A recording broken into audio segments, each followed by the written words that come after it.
nafikiri sio taarifa ngeni kwa upande wangu, kwa sababu Yanga miongoni mwa option ambazo walikuwa nazo kabla hawajamchukua Andy Boyle ilikuwa ni kumtaka Selemani Mwalimu. Alikuwa ipo kwenye plani zao na walishawahi jaribu kutaka kumfikia, lakini sio kitu gani kilitokea, ndiko baadaye wakahamia kwa Andy Boyle na mambo mengine yakaendelea. Kwa hiyo walikuwa wamekaribia kabisa. Kwa hiyo nikisikia tena leo hii wanarudi tena, ni kitu ambacho hakiwezi kunishangaza kwa sababu ni kitu ambacho kilikuwepo.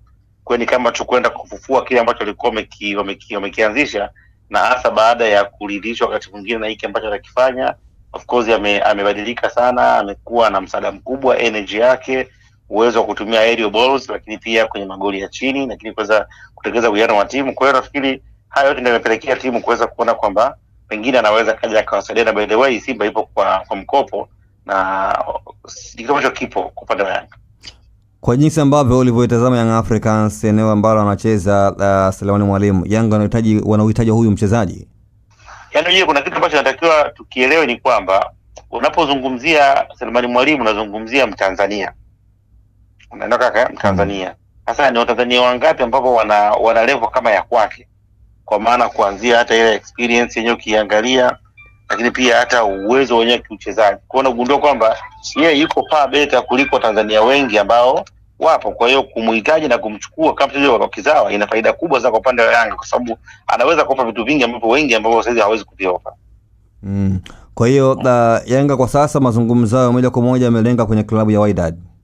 Nafikiri ni kukumbushia tu mazungumzo ambayo walikuwa nao toka muda mrefu kuhusiana na kile ambacho kimeonekana, lakini hilo halina uhusiano wowote na Selemani Mwalimu kwenda kuangalia mechi ya jana. Unajua watu wanataka kutengeneza kama story. Hapana, yeye jana ameenda kuangalia mechi kama mchezaji katika hali ya kawaida, lakini haya mambo yalikuwepo, na hata kuna kipindi walikuwa Yanga walikaribia kabisa kuweza kumchukua. Kwa hiyo wengi huenda wanajiuliza kwamba baada ya kuona mchezaji jana ameonekana kwenye mechi ya Yanga kwamba huenda kwamba kuna kitu kipo nyuma yake. Hapana, ujue yeye mchezaji mpira, kazi yake ni mpira, lakini pia jua kwamba kuna mechi ya Yanga dhidi ya Simba inayofuata kwa maana ya ligi.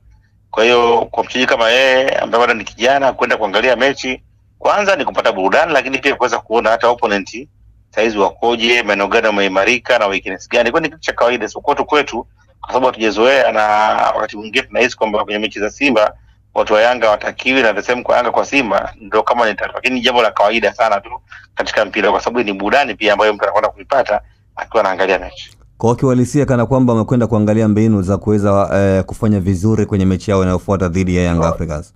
Definitely kwa sababu kwa nafasi anayocheza yeye lazima uende kaangalie inapoanza kafanya. Kwa hiyo upande mwingine wanakuwa wanatumia ni kama sehemu kwenda kuangalia, lakini pia hata kwenda kujifunza pia, kwa sababu ukiangalia kuna watu wanamuona Dube na watu wengine wakiwa wanacheza, na pia kuna vitu anangamuka zingine, bado yeye ni kijana mdogo, bado hajafanikiwa kujitengenezea ufalme, ndio anaotafuta. Kwa hiyo nafikiri kitu kizuri pia.